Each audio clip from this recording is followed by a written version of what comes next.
Podcast napędza biuro tłumaczeń Duna. Przetłumacze. Podcast o tłumaczach, tłumaczeniach, językach i komunikacji. Cześć, tu Kacper Wawrzak i kolejny odcinek podcastu Przetłumacze.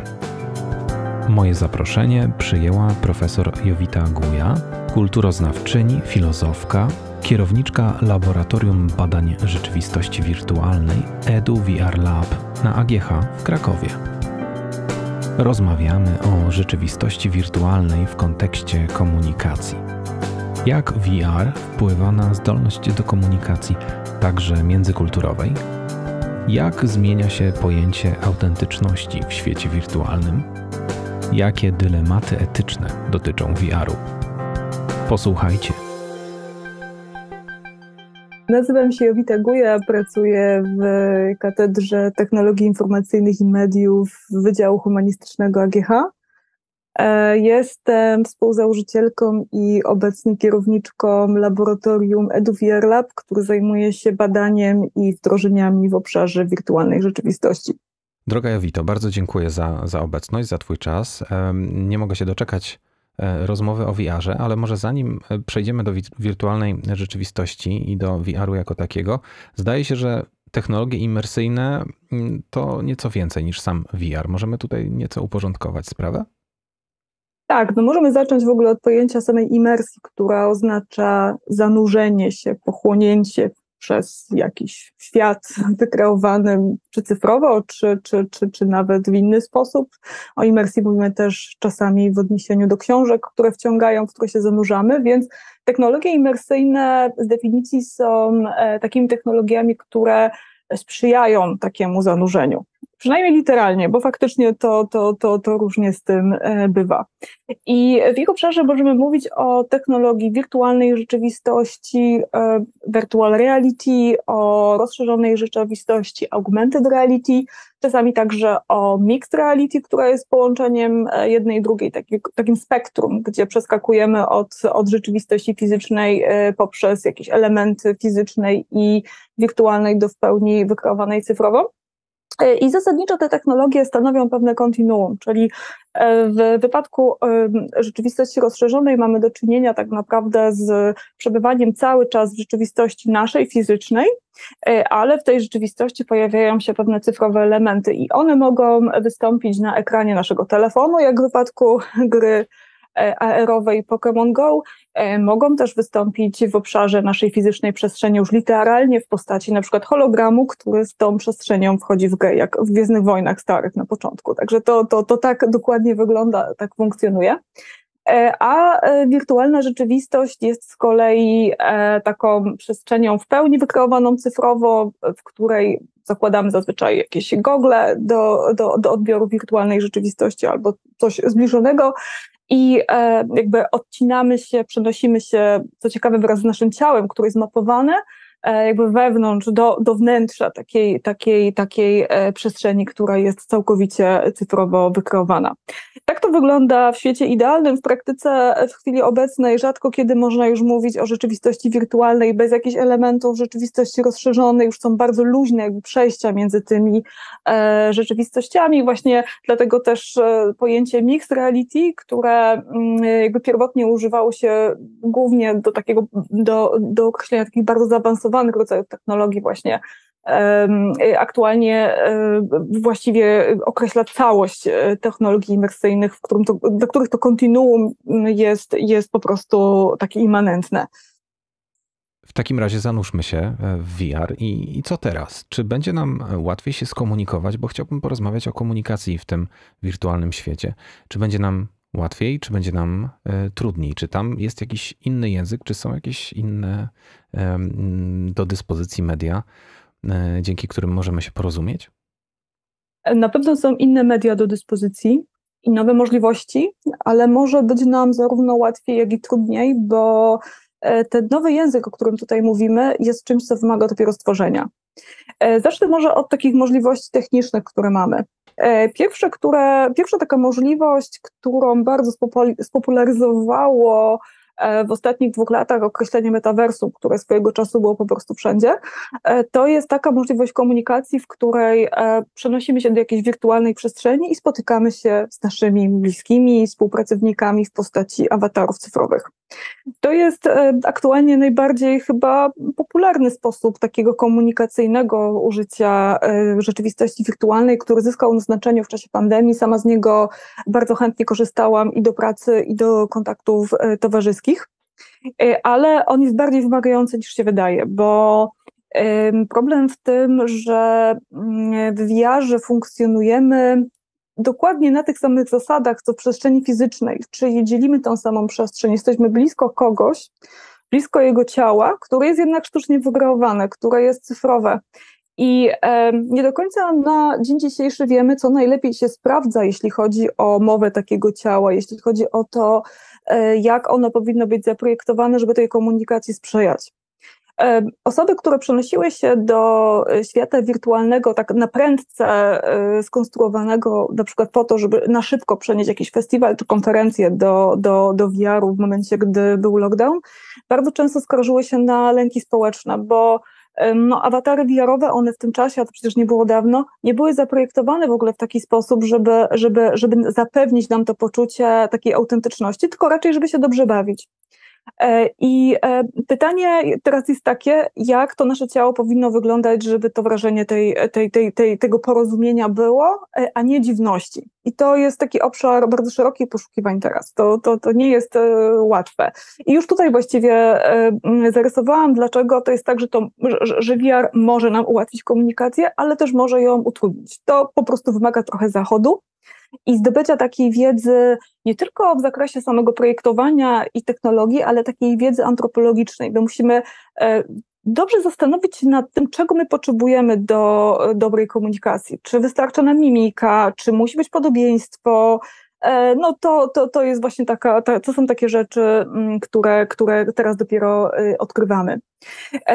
Inny taki sposób skomunikowania się, troszeczkę bardziej futurystyczny, który też jest już możliwy i praktykowany, ale ma wyższy próg wejścia ze względu na po prostu koszty, to jest spotkanie się w naszej fizycznej przestrzeni z hologramem, na przykład naszej babci, która jest kilkaset kilometrów od nas, czy mamy. Tak, to jest literalnie realizacja też konceptu z filmów science fiction. I tutaj, no cóż, tutaj jest o tyle może łatwiej, że to jest nasza przestrzeń, że możemy usiąść przy stole, który znamy.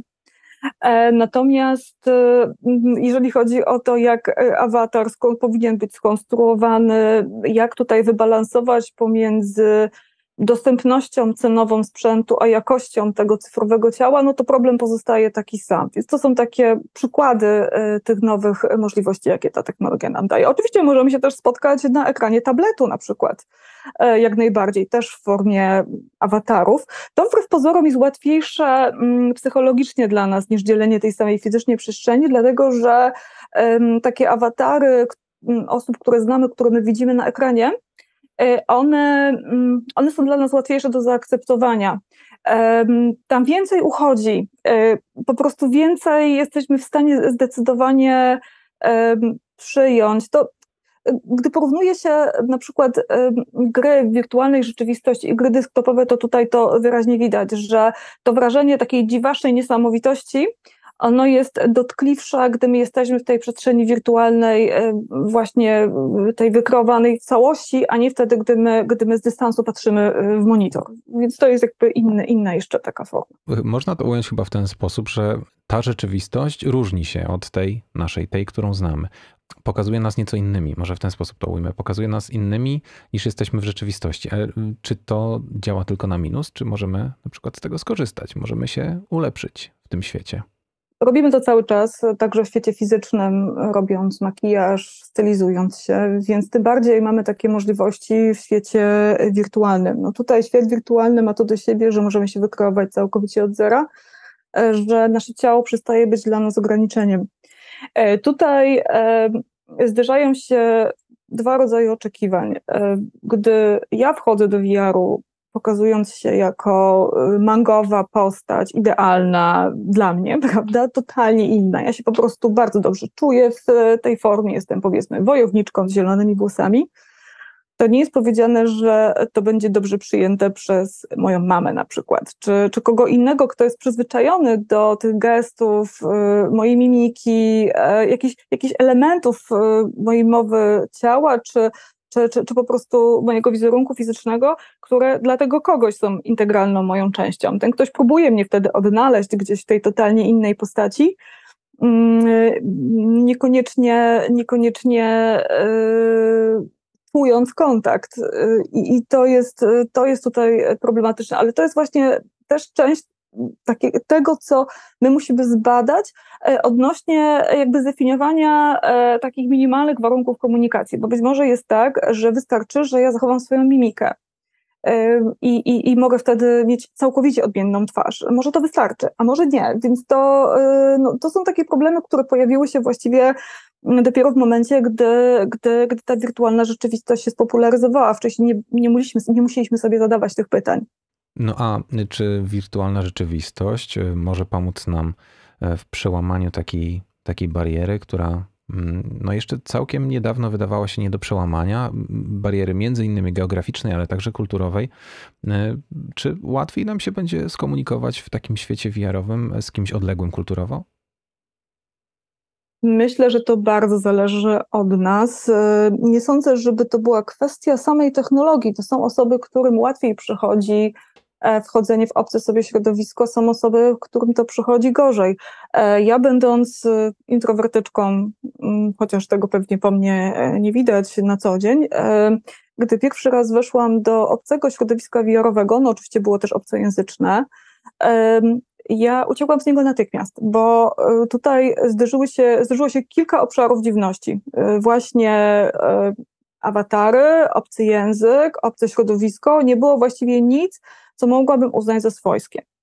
Ale z drugiej strony już później, gdy zadomowiłam się w tym cyfrowym świecie, trafiłam na przykład na taką grupę Oculus Quest Ladies i to jest grupa, która zrzesza kobiety niekoniecznie młode, czasami to są osoby starsze, które są rozrzucone po całym świecie, bardzo często samotne gdzieś po prostu mieszkają. Taka standardowa użytkowniczka tej grupy mieszka na farmie w Arizonie, gdzieś odległej od całego świata.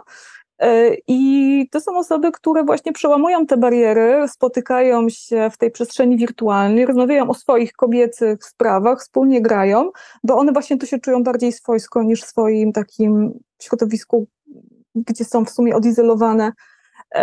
Więc zależy od osoby, od kontekstu. Wiele jest tych dziwnostek, tych niesamowitości, jak to określasz, które nas dotykają. A czy jest jakaś droga na skróty? Czy są jakieś reguły, zasady, jakaś etykieta, z którą można się zapoznać, zanim wejdzie się do świata VR po raz pierwszy? Zastanawiam się. Nie ma chyba takiej opracowanej etykiety i osoby, firmy, które tworzą takie aplikacje społecznościowe, VR-owe w chwili obecnej, próbują każda na własną rękę coś tam opracowywać, jakieś rodzaje kodeksów, ograniczanie dostępności, bo niestety molestowanie w VR-ze, nagabywanie jest ogromnym problemem. I to jest problem od samego początku istnienia tych społeczności VR-owych. Z tego, co widzę, to generalnie jeżeli zachowujemy takie zasady, jak obowiązują nas po prostu w życiu takim normalnym, fizycznym, czyli szanujemy czyjąś prywatność, jesteśmy uprzejmi, to jest wszystko w porządku. Natomiast faktycznie jest coś takiego, że to ukrycie się za awatarem, ono czasami sprzyja buractwu, mówiąc krótko. Aha. I to jest niestety też częste. Jeszcze jest tak, że takie właśnie aplikacje, w których naprawdę możemy poszaleć, stworzyć sobie zupełnie nowe jakieś środowisko awatara dziwnego. Są takie aplikacje, w których możemy być równie dobrze człowiekiem, jak postacią z jakiejś ulubionej kreskówki, czy nie wiem, prezydentem Stanów Zjednoczonych. Jak najbardziej takie możliwości są. One też ściągają takich ludzi, którzy lubią rozmaite eksperymenty, lubią ekstremalne wrażenia i lubią też dostarczyć takich ekstremalnych wrażeń innym. Inna sprawa, że powstaje coraz więcej takich środowisk VR-owych, które są po prostu dedykowane jakiejś określonej grupie i tutaj takie osoby nie trafiają, tylko możemy spotkać osoby, które są do nas bardziej podobne może. Wspomniałaś o tym, że to faktycznie może wywrzeć wrażenia. Tych wrażeń też przecież szukamy w VR-ze. Myślę tutaj o tym, o wpływie, jaki VR może mieć na świat rzeczywisty. To na pewno pierwszy stopień tego wywierania wpływu to sam użytkownik, ale czy to może dojść gdzieś dalej, czy coś, co stanie się w VR-ze, może mieć dobry, zły wpływ na właściwą rzeczywistość? Coś może zostać, nie wiem, zaplanowane w VR-ze, spowodowane już w rzeczywistości właściwej? Tak, no tutaj przypomina mi się ten obraz science fiction, książki, później filmu Gra Endera, gdzie dzieciaki grają w grę po prostu wojenną, po czym okazuje się, że tak naprawdę to rzeczywiście prowadziły wojnę i wygrały, prawda, że to był taki system. To od razu mi się gdzieś tam kojarzy. Tak, ale sądzę, że tak faktycznie może być, że VR może być takim miejscem, do którego uciekniemy, gdy nie będzie nam odpowiadało to, co tutaj. Więc jak najbardziej to jest tak, że to, że rzeczywistość jest wirtualna, to nie znaczy, że nasze kontakty w niej nie są realne i one jak najbardziej przekładają się na nasze wybory, także w świecie fizycznym. Ja zresztą nie lubię przeciwstawiania sobie wirtualności i realności, wolę przestawianie wirtualności i fizyczności, bo po prostu to, co wirtualne jest jednocześnie realne dla nas, jeżeli tam jesteśmy, jeżeli faktycznie się z kimś spotykamy, rozmawiamy, to jest jak najbardziej autentyczna komunikacja, tylko mamy trochę odmienne narzędzia. No właśnie, to może jeszcze cofnijmy się do tych narzędzi. Jakim ciałem dysponujemy teraz? Jakim według Ciebie powinniśmy dysponować w VR-ze? Co wypadałoby udoskonalić, poprawić? Czy może już jest wszystko ok? Oj, to są bardzo, bardzo różne opcje. Może zacznę od takich najpierwszych aplikacji VR-owych, które zakładały, że wystarczy właściwie, żeby oznaczyć, zlokalizować rozmówcę w przestrzeni i tutaj mieliśmy takie dość uniwersalne ciała, każdy mógł wybrać podobne, troszeczkę je jakoś kustomizować przez wybór koloru włosów czy oczu. To były takie właśnie bardzo, bardzo uproszczone ciała, które właściwie nie miały ani mimiki, ani nie były mapowane ich dłonie. To było związane też z tym, że one były projektowane na znacznie prostszy sprzęt VR-owy niż mamy teraz, taki, który właściwie jedynie jest wyposażony w żyroskop i odczytuje ruchy naszej głowy. Aktualnie tych możliwości jest znacznie więcej. Aktualnie robi się bardzo częstym rozwiązaniem jest tworzenie awatara takiego bez rąk i nóg. On ma tylko twarz, głowę, dłonie i nie ma rąk i nóg. To wynika z tego, że taki dostępny powszechnie VR właśnie jest w stanie zlokalizować nasze ciało gdzieś w przestrzeni, odtworzyć całkiem nieźle ruchy głowy, szyi i dłoni. W momencie, gdy dodamy awatarowi całe ręce, korpus, nogi, co też wiele aplikacji stosuje, to się dodaje, ale wtedy ruchy właśnie całego ciała poza dłońmi i poza głową, one są po prostu sztucznie dopisywane przez algorytm i tutaj wychodzą dziwne rzeczy, że te ręce, nogi, one się dziwnie gdzieś po prostu zawijają, bardzo jest taki dziwaczny sposób poruszania się tego awatara. No, swoją drogą też widziałam ostatnio na jednej z wystaw na festiwalu w Wenecji, Widziałam, że świetnie to też się da fajnie ograć, na przykład tworząc awatara takiego jakby drewnianego, gdzie te dziwne, pozornie nieskoordynowane ruchy rąk i nóg jakoś tam działają. No ale zasadniczo to jest trudne. No i jeszcze inna opcja stworzenia takiego wirtualnego ciała to jest, ona wymaga już użycia bardziej złożonego sprzętu, możemy się po prostu trackerami poobwieszać i dokładnie zmapować nasze ciało. To też się da, tylko że to raczej nie jest taka technologia, która jest dostępna po prostu w każdym domu.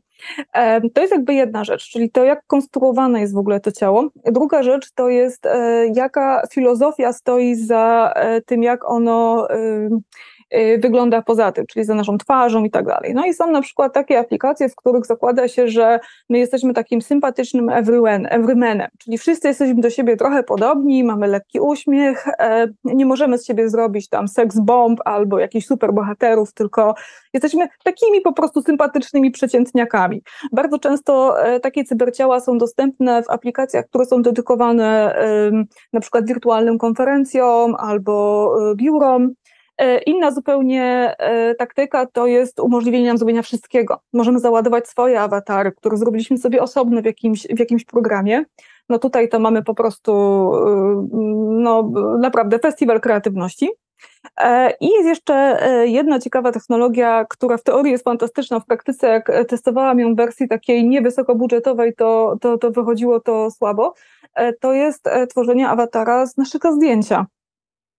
I też w teorii to jest super, pod warunkiem, że jest to zrobione wysokobudżetowo. Jak jest zrobione niskobudżetowo, no to awatarowi brakuje mimiki, to mamy takie poczucie, że spotkaliśmy kogoś, kogo w sumie przypomina kogoś znajomego, ale to nie jest on, to jest jakiś po prostu niedorobiony sobowtór. Więc to jest, ale to też pokazuje, w jaką stronę ta technologia będzie mogła pójść, że będziemy w stanie kiedyś przenieść kopię, prawda, naszej osoby, taką cyfrową do VR-u.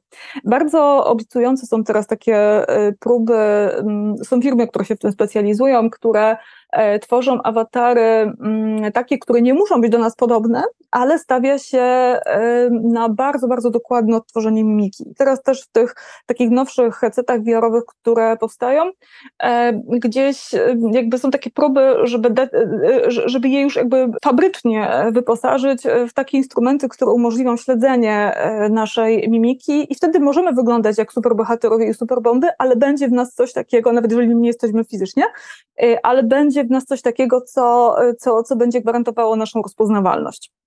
Więc wydaje mi się, że to są chyba takie najważniejsze ścieżki tworzenia tych cyberciał aktualnie. Wspomniałaś o tych festiwalach, wspomniałaś o konferencjach, takich pierwszych chyba pomysłach na skuteczne użycie nie tylko w kwestiach rozrywkowych, ale takiej pożyteczności może ogólnie ujętej. Myślę tutaj o nauce języków na przykład, czy też w ogóle nauce czegokolwiek. Czy w tych celach również VR się spełnia już teraz obecnie? Tak, tutaj ma ogromne możliwości. Co prawda sama mam w swoim headsetie tylko jedną aplikację służącą do nauki języków, ale nawet to w ogóle jest fantastyczne, bo no możemy gadać z jakimś botem, który nam sprytnie odpowiada, ale jednocześnie mamy imersyjne środowisko, jesteśmy w sytuacji, ćwiczymy, możemy sobie przećwiczyć jakąś sytuację, prawda, nie wiem, zachowanie na lotnisku, w restauracji i tak dalej. To jest bardzo, bardzo fajna rzecz rzeczywiście. Myślę, że to jest jeden z większych potencjałów VR-u. Nawet się dziwię, że nie jest szerzej wykorzystywany jak na razie. No druga rzecz to to, że jeżeli jesteśmy odważni, to wejdziemy sobie do tych aplikacji społecznościowych i poznamy ludzi, porozmawiamy z nimi. To jest jednak taka już sytuacja bardzo żywa i no, dużo wymagająca od nas przełamywania barier, a jednocześnie faktycznie może ona bardzo dobrze zadziałać. Też całkiem nieźle działa w ogóle samo granie w gry obcojęzyczne, no bo tutaj to imersyjne środowisko, ono bardzo sprzyja zapamiętywaniu. No jest to z pewnością łatwiejsze niż taki pod kątem nauki języka niż nauka bierna czy sztuczna, po prostu w sali jakiejś z innymi uczniami. Także tak, jest to ogromny potencjał. z takiej klasy językowej można sobie wyjść, kiedy się chce, albo kiedy nauczyciel pozwoli, załóżmy, z takiej prawdziwej. Z VR-u również możemy uciekać, kiedy tylko chcemy, ale to póki co wydaje się naprawdę proste i każdy, kiedy tylko coś mu zagrozi, coś mu się nie spodoba, może rzeczywiście sprzęt po prostu wyłączyć i uciec. No ale może warto byłoby, żeby coś jednak wydarzyło się takiego, co nie będzie tej ucieczki nakazywać. Myślę o jakiejś ochronie, o jakimś prawie, które mogłoby wkroczyć w to środowisko, o jakichś normach społecznych, które mogłyby tam zagościć, czy też, no chyba głównie chodzi mi o te aspekty prawne, które VR-u dotyczą. Mówiłaś o molestowaniu i o nagabywaniu. Czy to próbuje być jakkolwiek powstrzymywane, zatrzymywane? Tak, oczywiście. Znaczy, pierwsza rzecz to jest to, że to w ogóle wywołuje ogromne dyskusje społeczne. Gdy była ta głośna sprawa, w której testerka Horizon Worlds skarżyła się na molestowanie, to na przeróżnych grupach dyskusyjnych bardzo to była spora grupa ludzi, która to wyśmiewała, że oj tam, przecież to wirtualna rączka, więc przecież wystarczy zdjąć headset. No ale to jest właśnie okropne, że headset trzeba zdjąć, że jest się wyrzucanym z jakiejś przestrzeni, którą przecież ma prawo się eksplorować. No to jakby to też pokazuje problem z rozstrzygnięciami prawnymi, że trzeba jednak potraktować ten problem jako realny. A to nie jest takie łatwe, jest duży społeczny opór. Ale jeśli chodzi o rozwiązania, które już są wprowadzone, to też wspomniałam, że na razie jakby nie ma takiego uniwersalnego kodeksu, ale różne aplikacje takie społecznościowe wprowadzają własne jakieś rozwiązania. Gdy jeszcze VR był takim dzikim zachodem, to na takiej platformie Altspace wprowadzono, ona właśnie została zamknięta zresztą, bardzo żałuję, bo to była pierwsza taka platforma, wprowadzono na niej niewidzialnych moderatorów, którzy po prostu chodzili, sprawdzali i banowali. Każdy z uczestników tego doświadczenia, który eksplorował po prostu tą wirtualną rzeczywistość, miał też możliwość wyłączenia, wyciszenia dowolnego użytkownika. Że ktoś do mnie podszedł, ja go mogłam zablokować, on przestał mnie widzieć, ja już nie widziałam jego, pomimo tego, że dalej byliśmy w tej samej przestrzeni, byliśmy dla siebie niewidoczni. Mhm. I to było takie rozwiązanie bardzo oczywiste. Potem pojawił się właśnie pomysł na metaverse ogłoszony przez Zuckerberga. Nie jest jego autorstwa, ale był jego wielkim orędownikiem. I on zaczął pracować nad tym swoim metaświatem. To on wprowadził taki system baniek, czyli wchodząc do właśnie takiego Horizon Worlds, my początkowo nie mogliśmy gadać z nikim. I dopiero po jakimś czasie, wraz z zwiększaniem się jakby stopnia, jak się sprawdziliśmy, prawda, okazywało się, że jesteśmy już godni zaufania, to nasze możliwości kontaktu z innymi się zwiększały. Podobne rozwiązanie jest w też jednej z najstarszych i najciekawszych aplikacji, to jest taka aplikacja, która przetrwa, jak wszystkie inne się wyłączą, to jest VRChat. To tam też jest coś takiego, że jak się pojawiamy na początku, to ktoś nas musi zaprosić do swojego świata. VRChat jest właśnie takim, to jest, tam po prostu każdy może swój świat stworzyć. Te światy są naprawdę niesamowite. Ktoś nas musi zaprosić do takiego, albo możemy wejść do jakiegoś otwartego, ale nie możemy sami kogoś zaczepić. To jest po prostu na tej zasadzie, że jak gdyby zyskujemy nowe możliwości po prostu wraz z tym, jak długo ten świat eksplorujemy. Spójrzmy może w przyszłość. Zabaw się proszę w futurystkę teraz i powiedz, jak sądzisz, co to będzie? Jak to wszystko będzie wyglądało za 50, 100 lat w temacie wirtualnej rzeczywistości czy poszerzonej rzeczywistości? To jest zdecydowanie za daleka perspektywa, ponieważ tutaj te zmiany są tak gwałtowne, że futurystyczne już jest najbliższe 3-4 lata. Bardzo, bardzo szybko ta technologia się rozwija. I właściwie trudno mi jest tutaj wymyślać jakąś straszną rewolucję, Wydaje mi się, że to, co jest kluczowe w rozwoju tej technologii, to jest zmniejszenie kosztów przy jednoczesnym zachowaniu wysokiej jakości, zmniejszenie gabarytów sprzętu. Na razie te gogle VR-owe są jednak ciężkie i nieporęczne i w tym momencie będziemy mieć do czynienia z taką rewolucją, gdy sprzęt, który już jest dostępny, który wygląda jak okulary słoneczne, które zakładamy i możemy wyjść na ulicę, i po prostu to są takie okulary do mieszanej rzeczywistości, gdy one się spopularyzują i gdy po pierwsze nas będzie na nie stać, na razie to jest koszt kilku tysięcy dolarów takie okulary, ale po drugie, gdy odpowie na nie po prostu ulica i firmy, gdy miasto zacznie nam się pokazywać właśnie w takim miksie, po prostu gdy rzeczywiście wyjdę sobie na spacer, założę okulary i faktycznie zobaczę cyfrowe miasto wokół siebie, z tym, że ja niekoniecznie uważam, żeby to było dobre, ale myślę, że to się stanie i że to będzie rewolucją, ale nie jestem jakąś entuzjastką tego pomysłu. Cały czas uważam, że taki pełny miks naszej rzeczywistości fizycznej i cyfrowej nie musi być dla nas korzystny, że no niby zawsze można te okulary zdjąć, ale to jest trochę taka sytuacja jak, no przecież zawsze można odłożyć smartfon, a jakoś ciężko jest to zrobić, nie? Więc ja jakoś bardzo nie wyczekuję tego momentu. Wspomniałaś o tym wyjściu na ulicę, to mi jeszcze przypomniał się jeden temat, podróże. Czy obecnie można, skoro mówisz o tym, że te miasta jeszcze nie są obecne, a czy są jakieś ograniczone zasoby, które można w podróży zwiedzać? Tutaj na przykład Google Earth udostępnia wirtualną wersję właściwie każdego miejsca już chyba na Ziemi. Nie ma jakichś zupełnie wyłączonych obszarów.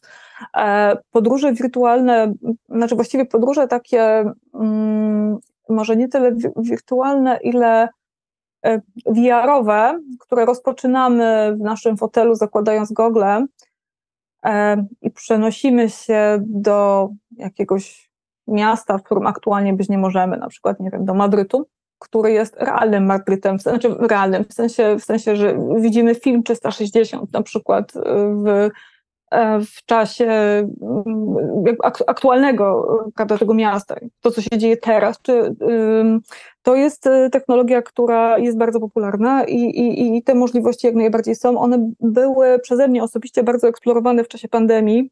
Wtedy właśnie, gdy były puste ulice, to był pierwszy lockdown, można było założyć gogle i przejść ulicą miast wirtualnie, po prostu w czasie, no nie powiem, że rzeczywistym, to nie był czas rzeczywisty, ale na przykład to było to miasto z wczoraj albo z dzisiaj rana.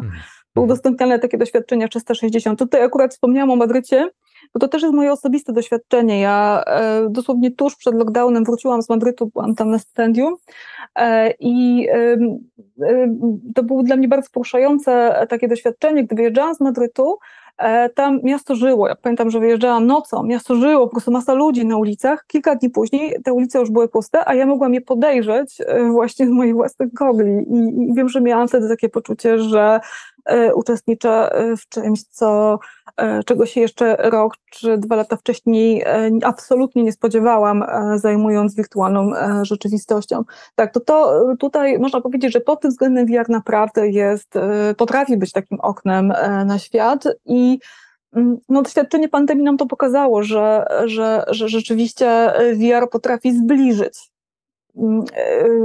w pewnych momentach, gdy rzeczywistość fizyczna nie zachowuje się tak normalnie, no to on potrafi właśnie gdzieś coś nam dać, co straciliśmy. No, jesteśmy uczestnikami ogromnej zmiany.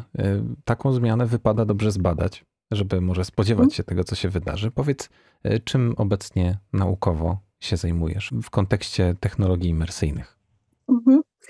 Ja się zajmuję kilkoma rzeczami, mam kilka obszarów badawczych i badanie cyberciała i komunikacji w VR-ze to jest jeden z głównych tematów, którymi się zajmuję. Zajmuję się też takim edukacyjnym i biznesowym potencjałem VR-u. Zastanawiam się, w jaki sposób tą technologię można sensownie w różnych obszarach zastosować. Poza tym takim moim konikiem jest takie eksperymentalne użycie VR-u. Ja próbuję w takim projekcie wdrożeniowym, który też mam nadzieję, że się jeszcze rozrośnie bardziej niż już rozrósł, przenieść teksty i koncepcje filozoficzne do VR-u, przedstawić je właśnie w nowy sposób. Tak, tutaj rozwijam taką aplikację KVR, która pokazuje system platoński właśnie w takiej nowej, trochę może metaforycznej formie, gdzie ten wysiłek intelektualny jest przekładany na wysiłek fizyczny. No i mam nadzieję, że ten projekt VR Zofii, że pójdziemy tutaj dalej, że uda nam się różne inne koncepty filozoficzne przenieść do VR-u. I widzę tutaj właśnie ogromny potencjał, bo chciałabym, żeby VR nam dał coś, nie coś, czego nam zabrakło, bo mieliśmy do tego dostęp w naszym fizycznym życiu, a teraz nie mamy, tylko żeby jakoś całkowicie poszerzył przestrzeń naszego doświadczenia, żeby nie był tylko jakąś rekompensatą albo jakimś erzacem, tylko żeby dał nam coś całkiem nowego, prawda, że mnie fascynują w VR-ze zupełnie nowe światy, które mogą powstać dzięki niemu. Takie oderwane od tego, co fizyczne. Bardzo, bardzo jestem wielką fanką, chociaż pracuję na AGH-u, który nie jest artystycznym uczelnią, ale jestem ogromną fanką artystycznego zastosowania VR-u, w którym nie trzymamy się realizmu, w którym nie staramy się nic symulować, tylko właśnie stworzyć coś całkiem nowego.